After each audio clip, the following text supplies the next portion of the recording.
Chris and Carl, do you want to maybe speak a little bit about the visa bulletin? Because I know that's a question that comes up every month, and people have been a little bit disappointed by the slow movement.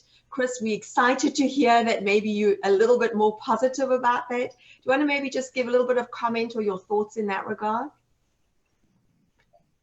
Sure, yeah. I mean, the reason I'm a little more optimistic is because we track some of the numbers internally here, and we just don't see the visas being used at the rate that the Department of State seems to indicate for the Philippine EB3. Now, I've got to be honest, part of the reason that I think the Department of State has retrogressed all the numbers, and in fact, we're expecting a worldwide EB3 retrogression maybe in March or so, based again, not anything internally, we're tracking just off what we're seeing from the visa bulletin comments.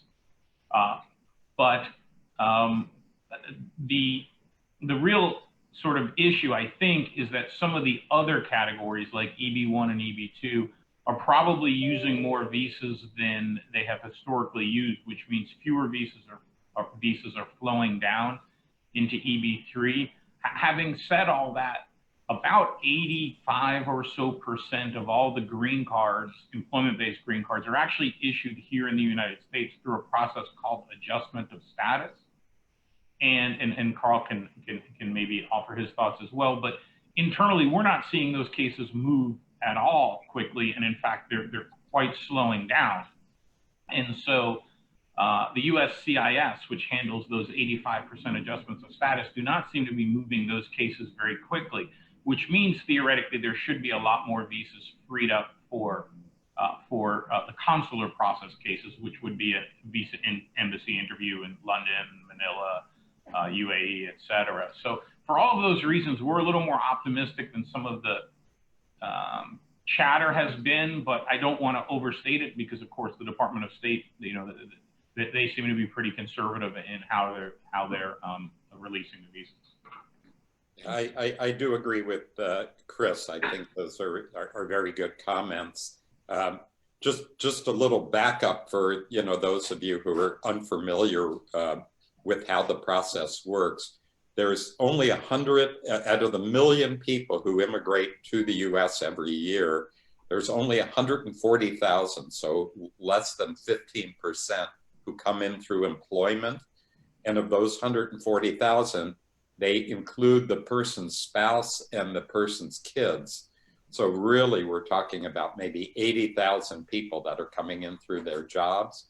Now, added to that, there are per country quotas. So no country can get more than 7% of the worldwide total. So people who live in most of the countries in the world, there's no backup. It's current, and as Chris said, it's probably going to back up in the future, though. But certain countries, India, China, and the Philippines, there's so many skilled people that are coming to the U.S. through their jobs that's why there is a backlog. And looking ahead for nurses, by 2021, there's supposed to be 1 million vacant nurse jobs, unfilled nurse jobs in the United States. And I know Chris and I are, trying to get hundreds and hundreds of nurses from other countries to the United States.